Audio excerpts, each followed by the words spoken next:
আল্লাহ রাব্বুল আলামিন বলছেন, মাসালুল্লাযীনা ইত্তাখাযু মিন দুনিল্লাহি আউলিয়া কামাসালিল আনকাবুত। আপনারা মাকড়সা তো চিনেন, মাকড়সার ঘর আছে, এবং এটাকে আল্লাহ কোরআনে পাকের মধ্যে বলেছে আউহানুল বুয়ুত, মানে আল্লাহর দুনিয়াতে জিন, ইনসান, মানুষ, প্রাণী, পশু পাখি যারাই ঘর বাঁধে সবচেয়ে একেবারে জীর্ণ শীর্ণ, খুব আমি কি বলবো একেবারে দুর্বল ঘর হচ্ছে মাকড়সার ঘর। আপনি ইচ্ছে করলে একটা আঙ্গুল দিয়ে এমনি একটা নাড়া দিলে ঘর শেষ। আপনারা জিনিসগুলো খেয়াল করেন আমি কি বলতেছি, একটা নাড়া দিলে ঘর শেষ। আমরা ঘরে কেন থাকি? মানুষ ঘরমুখ, মানুষ ঘরকে সুন্দর করতে চায়, মানুষ ঘরকে মজবুত করতে চায়, কারণ ঘর মানুষকে নিরাপত্তা দেয়, ঘরের সৌন্দর্য মানুষকে মুগ্ধ করে, মানুষকে কমফোর্ট দেয়। মানুষ বাইরে গেট টেট লাগিয়ে অনেক জিনিস থেকে মানুষকে ঘর রক্ষা করে, ফিতনা, ফাসাদ, মার, দাঙ্গা, বাতাস, আবহাওয়ার বৈরী ভাব সব কিছু থেকে ঘর মানুষকে রক্ষা করে। আমার আল্লাহ রাব্বুল আলামিন বলছেন, যদি আপনি আল্লাহ এবং রসুল বাদ দিয়ে দেন, আল্লাহ এবং রসুল বাদ দিয়ে দেন। বাদ দেওয়া দুই ধরনের হয়, একটা হচ্ছে পূর্ণরূপে বাদ দিয়ে আমি ঈমানই আনলাম না, এটা একটা বাদ দেওয়া। আরেকটা বাদ দেওয়া হচ্ছে আমি অস্বীকার করি নাই, স্বীকার করেছি কিন্তু অনেকটা অস্বীকার করার মতো। কেন? কারণ আমার স্বীকারোক্তি আমার ব্যক্তি জীবনের মধ্যে কোনো প্রভাব বিস্তার করে না, এবং আল্লাহ রসুলের পক্ষ থেকে আনিত যে বিধান, সেই বিধানের সাথে আমার সামগ্রিক জীবনের দূর দূর পর্যন্ত কোনো সম্পর্ক নাই। আমি আমার ব্যক্তি জীবন বলেন, সামাজিক জীবন বলেন, এই জীবনসমূহের মধ্যে আল্লাহর দিন, আল্লাহর নবীর পক্ষ থেকে আনিত বিধান আমাদের এখানে কোনো প্রভাব বিস্তার করে না। সুতরাং এটা দুই ধরনের হয়, কেউ একেবারে অস্বীকার করে, কেউ স্বীকার করে কিন্তু পালন করে না। তো আমার আল্লাহ বলছেন আউহানুল বুয়ুত, মানে ঘরসমূহের মধ্যে সবচেয়ে নরে বরে ঘর হচ্ছে মাকড়সার। তুমি যদি নিজেকে এই জায়গা থেকে বের করে ফেলো তো মনে রাখো তোমার ঘরও মাকড়সার জালের মতো হবে, শুধু এভাবে দেওয়ার বার। আমাদের ঘর যে মাকড়সার জালের চেয়েও আরো নরে বরে হয়ে গেছে। আপনি ফিলিস্তিনে দেখেন, ফিলিস্তিনের মধ্যে হয় না যার যা মন চাই করছে, বাচ্চা ধরে মারে, মহিলা ধরে মারে, বৃদ্ধ ধরে মারে, মানে যেখানে যেখানে মন চায়, যার মন চায় আপনাকে টোকা লাগাচ্ছে, কেউ কোনো কিছু বলার নাই। কেন? ইন্না আউহানাল বুয়ুত লাবাইতুল আনকাবুত, সবচেয়ে দুর্বল ঘর হচ্ছে আনকাবুত তথা মাকড়সার ঘর। আমি মাকড়সার ঘর কেন হয়ে গেল? তো মাকড়সার ঘর হয়েছে আপনার কৃতকর্মের কারণে। কৃতকর্ম আমি কি করেছি? আমার ভাইরা, মানুষ হিসেবে আমাদের জিম্মাদারি দুইমুখী, অথবা সেটা আপনি এভাবে বলতে পারেন তিনমুখী। একটা জিম্মাদারি আমার নিজের প্রতি নিজের, আরেকটা জিম্মাদারি মানুষের সাথে, আরেকটা জিম্মাদারি আল্লাহর সাথে। আজকে থেকে একটা জিনিস মাথায় রাখবেন এবং এটা আকীদা বানাই ফেলতে পারবেন। আমার জীবনের পরিবর্ধন, আমার জীবনের সুখ শান্তি, আমার অর্থনৈতিক উন্নতি। আমি যখন অর্থনৈতিক উন্নতি বলবো তো কখনো মনে করেন আমি ব্যাংক ব্যালেন্সের কথা বলতেছি। আপনারা মনে করেন কি ব্যাংকে 1 কোটি টাকা থাকা এটা অর্থনৈতিক উন্নতি? না না না, এমন অর্থ বা অর্থের আপনার জীবনে কোনো অর্থ নাই, কোনো মূল্য নাই যেই অর্থ হারাম সোর্স থেকে আপনার ঘরে আসবে। অর্থই অনর্থের মূল বলে না? কেন বলে? হালাল অর্থ কখনো অনর্থের মূল হয় না। অর্থ অনর্থের মূল হয় যদি হারাম সোর্স থেকে হয়। যে কোনো হারাম সোর্স যেটা আপনার না, যেটা আপনার জন্য না, আপনার জন্য বানানো হয় নাই, আপনি যখন ওই অর্থ আপনার পকেটে ঢুকাবেন যে কোনো নাম দিয়ে, এটা অনর্থ ডেকে আনবে আপনার ঘরে। আপনারা এই কাজটা থেকে যদি বিরত থাকতে পারেন তাইলে অর্থনৈতিক সমৃদ্ধি হবে। অর্থনৈতিক সমৃদ্ধির জন্য অনেক টাকার দরকার হয় না, বরকতের দরকার হয়। মনে রাখবেন, ধরেন আমার 2 কোটি টাকা আছে, 2 কোটি টাকার মধ্যে 1 কোটি টাকা আমি ব্যাংকে রেখে দিলাম। তো টাকা তো আমি ব্যাংকে রেখে দিয়েছি, এটা তো আমার কোনো কাজে আসতেছে না। আপনারা এটা বোঝার চেষ্টা করেন। ওই টাকাটা কিন্তু আমার কোনো কাজে আসতেছে না। কাজে কোনটা আসতেছে? যেটা আমি ভোগ করতেছি, ওইটা আমার কাজে। যেটা আমি ফেলে রাখছি ওইটা কিন্তু আমার কোনো কাজে আসতেছে না। সুতরাং মাত্রাতিরিক্ত টাকা ব্যাংকে নিজের কাছে ফেলে রাখিয়েন না। নিজের জন্য রাখেন, পরিবার পরিজনের জন্য রাখেন, বাকিগুলা মানুষকে যতটুকুন সম্ভব দান করেন। মানুষকে যখন দান করবেন, আপনার যে টাকা নিজের জন্য এবং পরিবারের জন্য রেখেছেন, এটা 10 টাকা 10 কোটি টাকা বরকত দেবে। টাকাগুলা নিয়ে ফেতনা ফাসাদ কেন হয়? কারণ আপনি টাকার ময়লা তো দূর করেন নাই। টাকার ময়লা দূর করতে হয় দিয়ে। আপনারা কেউ যদি চান যে আমার জীবনে একটু গতি আসুক, সুখ আসুক, শান্তি আসুক, আমরা মনে করি কি টাকার সুখ শান্তি, বাবারা মনে করে ছেলে বিয়ে করলো, ভালো চাকরি হয়ে গেল, আলহামদুলিল্লাহ এবার আমি। না না না না না, ছেলের চাকরি, ছেলের বিয়ে, এটা একটা জীবনকে শৃঙ্খলাপূর্ণ করে, শান্তিপূর্ণ করে না। শান্তি টাকার মধ্যেও নাই, শান্তি আপনার ছেলের বিয়ের মধ্যেও নাই। শান্তি তো আল্লাহ আল্লাহর হাতে রেখে দিছে। এটা তো আল্লাহ আপনাকে দান করবে যদি আপনি আল্লাহর কথা মতো চলেন। যেমন যদি নামাজ নাই মানে শান্তি নেই। আপনি যদি আমার নবীর মিলাদ, এশকে রসুল, আদব, তাজিম, আলে বাইত রসুলের তাজিম, আউলিয়ায়ে কেরামের নিসবত, এই বিষয়গুলো যদি আপনার ভিতরে চর্চা না থাকে, জিকির না থাকে, দরুদ না থাকে, আপনার জীবনে যদি সবর না থাকে, আপনি তো শান্তি পাবেন না। শান্তি আমার আল্লাহ ব্যবস্থা করেছেন দেওয়ার মধ্যে। কিসের মধ্যে? দেওয়ার মধ্যে। এই জন্য আমার নবী সাল্লাল্লাহু আলাইহি ওয়াসাল্লাম কি বলেছেন জানেন? তুমি, কোনো মানুষ তোমাকে রাস্তা খুঁজতেছে কোন জায়গা দিয়ে যাবে, তাকে যদি তুমি রাস্তা দেখিয়ে দাও তো তোমার জন্য সৎকার স্বভাব। যত জায়গায় আপনি স্বভাব করবেন, প্রত্যেকটা জায়গায় আপনার মানসিক অবস্থাকে রিল্যাক্স করবে। সোয়াব মানে শুধু কবরের সোয়াব না। আপনারা মনে করতেছেন এটা কবর হাসরে কাজে আসবে। কবর হাসরে তো অবশ্যই কাজে আসবে, কিন্তু আমার নবীর দেওয়া বিধান প্রত্যেকটা কাজ আপনার ভিতরের জগৎকে শান্তি দেবে। একটা মানুষ আসছে, বসার জায়গা নেই, আপনি যদি কোনো রকম চেপে চুপে তারে বসার জায়গা করে দেন, আমার আল্লাহ বলতেছে, আমার নবী বলতেছেন যে আপনার অন্তরকে আল্লাহ কি করে দেবেন? প্রশস্ত করে দেবেন। তাফাসসাহু, আপনি জায়গা দেন, আমার আল্লাহ আপনার অন্তরকে কি করবে? প্রশস্ত করবে। প্রশস্ত অন্তর মানে বুঝেন, মানে আপনার অন্তরকে আল্লাহ রিল্যাক্স করে দেবে। আপনি প্রেশারটা রিলিজ হয়ে যাবে। যেই সমস্ত প্রেশারের কারণে রাত দিন আমরা বয়লিং হচ্ছে আমাদের এখানে, এটা রিলিজ হবে। আমাদের মা বোনদের, আমাদের ঘরগুলোর মধ্যে এই অবস্থা হয়েছে কেন? দেখেন, আমরা প্রত্যেকের জীবন একটা অনিশ্চয়তার মধ্যে, অশান্তির মধ্যে। মানে জীবন, আমরা যে পরিবার পরিজন নিয়ে যে জীবন যাপন করছি, মোস্টলি দেখা যায় ছেলেপুলে হয়ে গেছে বলে, এরকম না? ঘটনা কেন? আগে তো হয় না এগুলা, আগে কিন্তু এরকম ছিল না। এখন কেন হচ্ছে? এখন হচ্ছে, মনে রাখবেন, আপনার জীবনে যখন গুনাহ বেড়ে যাবে, আপনার জীবনে অশান্তি বেড়ে যাবে। গুনাহ এবং অশান্তি একটা একটার সাথে অঙ্গাঙ্গিভাবে জড়িত। আপনি ইচ্ছে করলে আমার কথা পরীক্ষা করতে পারেন। আপনি আগামী 3 দিন যেই গুনাহ আপনি করেন, আমি তো জানি আমি কি কি গুনাহ করি, কাউকে তো বলে দিতে হবে না। আমি এই 3 দিন যদি গুনাহ থেকে মুক্ত থাকি, আপনি দেখবেন জিন্দেগির মধ্যে শান্তি থাকবে। আপনি যত গুনাহ বাড়িয়ে দেবেন, আপনার জীবনের অশান্তি তত বেড়ে যাবে। সেই কারণে কবি কি বলেছেন নজরুল? হ্যাঁ, পরিশ্রমে আনে ধন, পুণ্য আনে সুখ। পুণ্যের মধ্যে সুখ, পাপের মধ্যে অসুখ। আপনি পাপ করে কখনো শান্তিতে থাকতে পারবেন না। আপনি আমাকে জিজ্ঞেস করতে পারেন, হুজুর যারা পাপ করে বড় লোক, বড় বড় গাড়ি দৌড়ায়, ওনারা কি অশান্তিতে আছেন? আপনি খবর নিয়ে দেখেন। যা কিছু আপনারা দেখতেছেন আমাদেরকে দেখতে বাইরের রূপ, ভিতরে সব অন্য ধরনের। ভিতরের সব অন্য ধরনের। ভিতরে যাদের শান্তি আছে, ওদের সাথে বসলে আপনার অন্তর রিল্যাক্স হয়ে যাবে। বুঝতে পারতেছেন? সুতরাং পাপ আপনি কবর চিন্তা করিয়েন না, যে পাপ করলে কবর না, পাপ অশান্তি করবে আপনার জীবনকে। সুতরাং যে কোনো পাপ করবেন, সাথে সাথে তওবা করে ফেলবেন, সাথে সাথে ওযু করবেন, আল্লাহর দরবারে ক্ষমা চাইবেন। এটা হচ্ছে নরমাল পাপ। যদি আপনার পাপের সাথে মানুষের অধিকার জড়িত থাকে, জুলম, আপনি মানুষকে ঠকিয়েছেন, আপনি কোনো মানুষকে ব্যবসার নাম দিয়ে 2 নম্বরই 10 নম্বরের জিনিস খাইয়ে দিচ্ছেন, কি হবে জানেন? আপনার পরিবারে যদি খতমে বুখারী ডেলি 10টাও পড়ান, কোনো কাজ হবে না। আমি গ্যারান্টির সাথে বলতেছি, এটা আমার নবীর বিধান, আমার আল্লাহর সুন্নত। বেটা ওই থেকে মাইকের আওয়াজ থেকে ইকোটা কমাই দেন, যাতে ক্লিয়ারলি সবাই শুনে। বুঝতে পেরেছেন?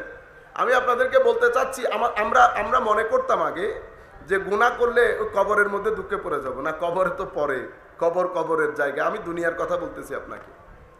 কি হবে জানেন, আপনার গুনার সাথে যদি মানুষের জুলুম হয়, অত্যাচার হয়, পরনিন্দা হয়, মানুষ প্রতারিত হয়, আপনি মনে রাখবেন আপনার ঘরের মধ্যে আগুন, এই আগুন কেউ নিভাইতে পারবে না। আপনি যদি 10,000 খতমে বুখারী প্রতি মাসে পড়ান, কিচ্ছু হবে না। মানুষের সাথে জুলুম করে আপনি কখনো নিজের জীবনকে শান্তিময় করতে পারবেন না। মানুষের উপর জুলুম করে আপনি কখনো মনে করতে পারবেন না আপনার ছেলে সন্তান আপনার বাধ্য হবে। এমন এমন দুর্ঘটনা আপনার ছেলে সন্তানের মাধ্যমে ঘটবে যা আপনি অ্যাফোর্ড করতে পারবেন না। সুতরাং জুলুম বন্ধ করে দেন। আমার নবী যখন আদর্শ সমাজ প্রতিষ্ঠা করতেছে, আমার নবী কি কাজ করেছেন? আমার নবী প্রথমে মানুষ তৈরি করেছেন। মানুষ কেন তৈরি? আমরা সবাই দেখতে মানুষের মতো মনে হলেও আমরা সবাই মানুষ না। কিন্তু আমি একটা ইন্টারেস্টিং ঘটনা ওভাবে বলি, আপনাদেরও ভালো লাগবে। পীর মুরিদ যখন আমরা বলি, আপনাদের মাথার মধ্যে একটা ইমেজ চলে আসে, ভণ্ড। বুঝতে পেরেছেন? বেশ কিছুদিন, গত 30-40 বছর ধরে আমরা যাদেরকে পীর বা যারা হাইলাইটেড হচ্ছে এবং সোশ্যাল মিডিয়ার মাধ্যমে পুরা বাংলা ভাষাভাষীর কাছে প্রসারিত হচ্ছে, মোস্টলি তো এরকমই। কিন্তু আসলে কি পীর ওরকম? আপনারা পীর দেখেন নাই, ওই জন্য আপনারা পীর দেখেন নাই। কিন্তু বাংলাদেশের মানুষের মাইন্ডসেট তৈরি হয়ে গেছে কিছু মানুষের জন্য, তাও আমাদের জন্য।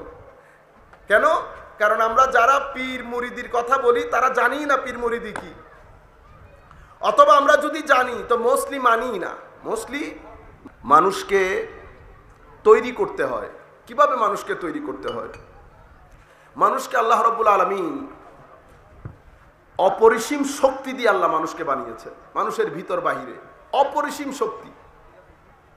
আল্লাহ মানুষের চোখের মধ্যে যে ধার দিয়েছেন, ব্রেইনের মধ্যে যে ধার দিয়েছেন, শুধু এতটুকুন বুঝেন, আমরা যে প্লেন নিয়ে যেতে যেতে চাঁদের দেশে চলে যাচ্ছি, এটা কিভাবে যাচ্ছি? কি পরিমাণ শক্তি আল্লাহ মানুষকে দান করেছে দেখেন। যে কোনো ধরনের বড় বড় প্রাণী, বাঘ, সিংহ, আমরা মানুষ কাবু করে ফেলছি না। কোরআনে পাকের মধ্যে আল্লাহ একটা খুব সুন্দর করে বলেছেন, সানুরিহিম আয়াতিনা ফিল আফাক ওয়া ফি আনফুসিহিম হাত্তা ইয়াতাবায়্যানা লাহুম আন্নাহুল হক। আমার আল্লাহ বলছেন, আমি নবমণ্ডল, ভূমণ্ডল, আসমান, জমিন, গ্রহ, নক্ষত্রের মধ্যে অনেক কিছু রেখেছি এবং অনতিবিলম্বে কিছু মাইন্ড, কিছু ব্যক্তি সেই বিষয়গুলোর ভিতরে গবেষণা করে সেই বিষয়গুলো তোমাদের সামনে রাখবে। তোমরা অবাক দৃষ্টিতে তাকিয়ে থাকবে এবং আমাকে মেনে নিতে বাধ্য হবে। তো আমি যেরকম বাহ্যিক পৃথিবীতে, বহির্জগতের মধ্যে আমি অনেক নিদর্শন রেখেছি, অনুরূপভাবে আমি তোমাদের ভিতর জগতের মধ্যে অনেক ব্যাপক নিদর্শন রেখেছি। কিন্তু এই যে আল্লাহ রাব্বুল আলামিন আপনাকে শক্তি দিয়েছেন, ব্রেইনের শক্তি হোক আর আপনার ভিতরের শক্তি হোক, ব্রেইনের শক্তি দিয়ে আপনি এগুলাকে কি করবেন? ডিসকভার করবেন। এবার ব্রেইনকে আল্লাহ কত শক্তি দান করেছে দেখেন। আপনি যখন এই শক্তিগুলা বুঝতে পারতেছেন, আকর্ষণ, মধ্যাকর্ষণ আপনারা বলছেন, তো যারা এই বিষয়গুলা করে তাদেরকে আমরা বিজ্ঞানী বলি, সায়েন্টিস্ট, বৈজ্ঞানিক। আর যারা ভিতরের জগৎ নিয়ে গবেষণা করে, ভিতরের শক্তিকে জাগরিত করে, তাদেরকে আমরা আল্লাহর ওলি বলি। কিন্তু এই যে ভিতরের শক্তি জাগরিত হওয়া, এটা কিন্তু একদিনে সম্ভব হয় না, 1 মিনিটেও সম্ভব হয় না। আল্লাহ পৃথিবীর যত খনিজ সম্পদ মাটির নিচে রেখেছে, এগুলো খোদাই করতে হয়, এগুলার জন্য অনেক প্রচেষ্টা করতে হয়, এটা একদিনে সম্ভব হয় না। তো ওই প্রচেষ্টাকে মুজাহাদা বলে তাসাউফের পরিভাষায়। এই জিনিসটার জন্য মানুষ অনেক প্রচেষ্টা করতে হয়। কিভাবে? কেউ রোজা রেখে, কম কথা বলে, মানুষ থেকে দূরে থেকে, নিবিড় সাধনা, আল্লাহর ইবাদত, জিকিরের মধ্যে, মানুষকে দেওয়ার মধ্যে, অনেকভাবে মানুষ এই কঠিন শক্তির পেছনে দৌড়ায়, শক্তিটাকে উন্মোচন করার জন্য। কিন্তু মনে রাখবেন, আমার জীবনের মধ্যে একটা নির্দিষ্ট পরিবর্তন যদি না হয়, আমি আপনাদেরকে বলতে চেয়েছিলাম দেখতে সবাই মানুষের মতো, কিন্তু আসলে কি মানুষ? তো পীর সাহেব যাচ্ছেন, মুরিদ সহ আছে, আল্লাহর ওলি, সুবহানাল্লাহ। তো তখনকার পীর, তখনকার মুরিদ, বুঝতে পারছেন না? আজ থেকে 20 বছর আগেও আমি মাঝে মধ্যে এই জিনিসগুলো যখন মাথায় আসে আমার অস্বস্তি লাগে। আজ থেকে 15-20 বছর আগে, 15-20 বছরও না তো 15 বছর আগে মাহফিলের মধ্যে যারা ওয়াজ করতে আসতেন তারা কে? আমরা আগে বলতাম, ও হাশমি সাহেব হুজুর আসতেছেন, এসে গেছে হুজুর এসে গেছে। মানে কে এসে গেছে? হাশমি সাহেব হুজুর এসে গেছে ওয়াজ করার জন্য। যিনি ওয়াজ করতেছেন উনি কে? উনি নঈমি সাহেব হুজুর, জালাল সাহেব হুজুর। আবার বলতেছি, মা জাফর আহমদ বদরি সাহেব হুজুর ওয়াজ করতেছে, এদিকে আল্লামা গাজালি জামান মুসলিউদ্দিন সাহেব হুজুর তশরিফ আনছে। আজীব বিষয় না। 10 বছর 15 বছর আগে। এখন আপনি চিন্তা করেন, এখন যখন আমরা নিজেদেরটা চিন্তা করি, আমার নিরেট মনে হয় কালকে কিয়ামত এসে যাবে। কারণ এরকম আমাদের মতো জাহেল মূর্খগুলা কিভাবে স্টেজের মধ্যে বসে গেল। কত বড় বড় আলেম, যেমনে এলম তেমনি ইবাদত। আমাদের জিন্দেগি তো ফ্রডে ভরা। তো আমাদেরকে দেখতে মানুষ মনে হলেও সবাই কি মানুষ? কোনো সবাই মানুষ না। তো মুরিদ বলতেছে, হুজুর আপনার টুপিটা একটু মাথায় দিতে পারবো?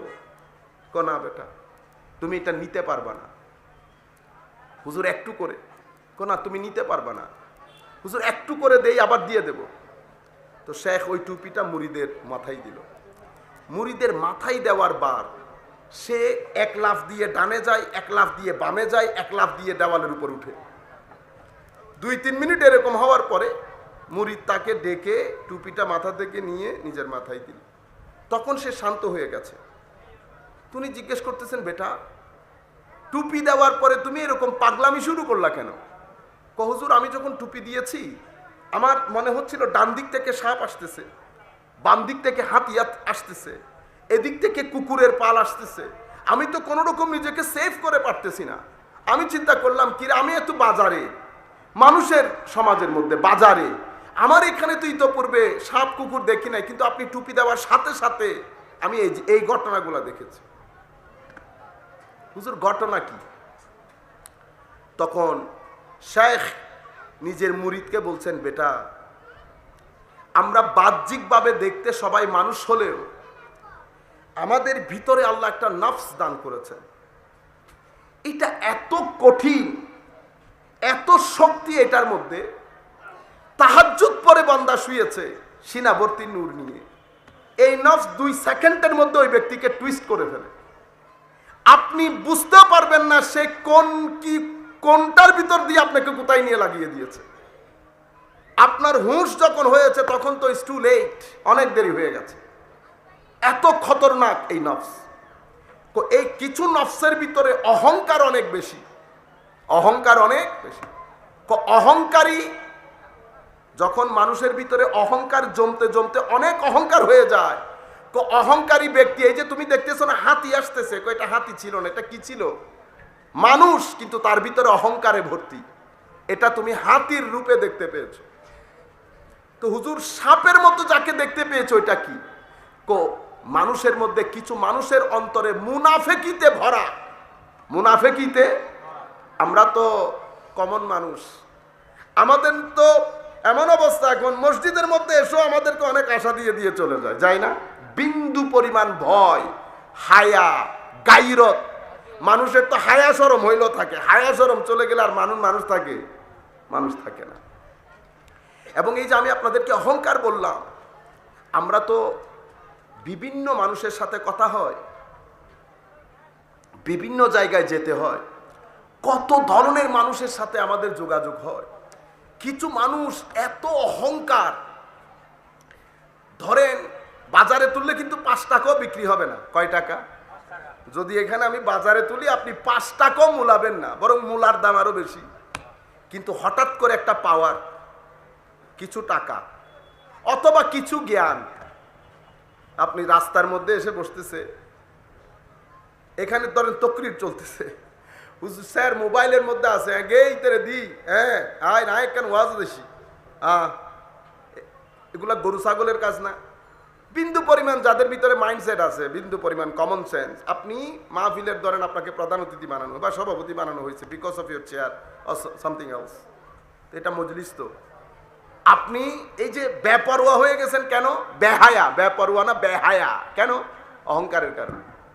আপনার মনে হচ্ছে ইন ফিরে ইন কি মানুষ না, হঠাৎ সরি হত্যারণনি এন উগ্রে টেলিফোন ন বুঝুন এরা বুঝে না কেন? কারণ এরা কখনো জ্ঞানীর সাহচর্যে যায়ও নাই, কিতাব থেকে বই পড়ে কখনো কোনো জ্ঞানও শিখে নাই। এরা ইতিহাস জানে না, এরা পৃথিবীর নিজাম জানে না। পৃথিবী ওনারা ইবেদ সজ্জন না, এটারে কি বলে? জি, ডুলইন, দোলনা। দোলনা চড়ি না আমরা তো। আপনি কি সবসময় উপরে থাকেন না নিচে নামেন? এটা দুনিয়ার নিয়ম, এটা দুনিয়ার। মুহূর্তের উপরে মানুষ 2 সেকেন্ডে নিচে, 2 সেকেন্ডে নিচে। শুধু সময়। পৃথিবীতে কোনো কেউ দীর্ঘদিন পর্যন্ত ইয়েজিদ টাকা পয়সা ক্ষমতা পাওয়ার পরে সে আলে বাইতে রসুলও ভুলে গেছে। তখন এরা যে আলে রসুল এবং ইমাম হুসাইন রাদিয়াল্লাহু তাআলা আমার নবীর ঘাড়ে চড়েছেন, এতটুকু পর্যন্ত ভুলে গেছে, বেহায়া হয়ে গেছে। আজকে কোথায়? কেউ জানে কবর কই? কারুন সম্পদের পাহাড়, আজকে জানে পৃথিবীর কোনো মানুষ তার কবর কোথায়? পৃথিবীতে কত জ্ঞানী গুণীজন, জ্ঞানের বারে মানুষকে মানুষ মনে করে নাই। ইউনিভার্সিটিতে হয়তো অমুকের প্রফেসর ছিল, অমুক সায়েন্স পড়াইতো, আজকে কেউ জানে? কেউ কখনো খবর নেই ওই ব্যক্তি কোথায় আছে। কিন্তু মসজিদের ইমামের কবরও গিয়ে আপনারা জিয়ারত করায় আসেন। পৃথিবীর নিজাম বড় আজীব। সেই কারণে পৃথিবীর জমিনে চলতে, পৃথিবীর মানুষের সাথে ডিল করতে 10,000 বার চিন্তা করবেন। কেন? কারণ এগুলা আমার আল্লাহর সৃষ্টি।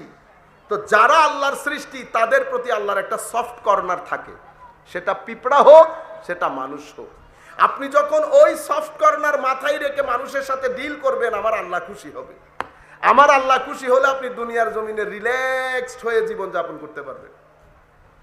আপনার হাতে অপশন 2টা, কোন দিকে আপনি যাবেন।